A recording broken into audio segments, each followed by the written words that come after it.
Pernah nggak janji sama diri sendiri, kayak, "Besok mau produktif ah," tapi besoknya malah nyantai, malas-malesan lagi. "Besok mau diet ah," tapi besoknya makan junk food lagi. "Tahun ini aku bakal sukses sih," tapi kenyataannya sepanjang tahun cuma rebahan sambil nunggu waktu yang tepat yang nggak tahu tuh datangnya kapan. Nggak sadar kalau kamu tuh lagi kasih janji-janji palsu ke diri sendiri. Aku ngerti, mungkin kamu PHP-in diri sendiri karena kamu yang pertama takut gagal, daripada ngerasain gagal, kan gak enak banget tuh ya. Jadi kamu lebih milih untuk nunda buat menghindari rasa nggak enak itu. Yang ujung-ujungnya kamu jadi nggak gerak-gerak karena ya takut mulu. Kedua, harapan kamu terlalu tinggi. Kadang terlalu ambis, pengen hasil maksimal tanpa proses. Akhirnya jadi terlalu keras sama diri sendiri. Dan gagal karena nggak realistis. Atau yang ketiga, ya karena udah kebiasaan aja. Udah terbiasa hidup sama zona nyaman yang nggak produktif. Jadi, walaupun tahu harus berubah, rasanya tuh susah buat mulai. Gimana sih caranya biar berhenti kasih janji palsu ke diri sendiri? Pertama, ganti janji-janji kamu sama komitmen nyata.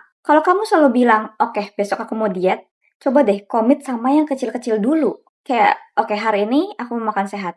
Mungkin aku mau setiap kali aku makan ada sayuran hijaunya. Bertahap, terus nextnya mungkin nanti kurangin gorengannya. Pokoknya mulai dari hal kecil dulu aja yang bisa dilakuin tuh sekarang, bukan nanti. Dua, set tujuan yang realistis. Daripada bilang, aku mau bikin bisnis yang sukses nih, coba deh buat tujuan yang lebih spesifik dan terukur. Kayak misalnya, oke, aku bakal riset nih bisnis ini selama 1 jam setiap harinya. Tiga, paham kalau gagal tuh bagian dari pelajaran. Gagal itu bukan akhir dari segalanya. Akhir dari segalanya itu kalau kamu nyerah. Kalau kamu takut gagal, coba deh diubah mindsetnya. Coba lihat gagal itu sebagai feedback, bukan sebagai alasan buat berhenti. Misalnya kamu gagal dari kerjaan atau bisnis baru.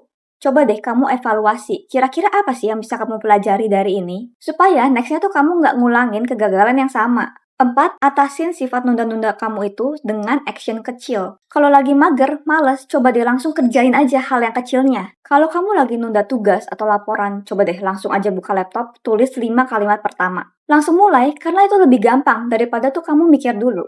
Karena kalau kamu udah punya satu pikiran, aduh, masih banyak lagi yang harus dikerjain. Aduh, masih 100 halaman lagi.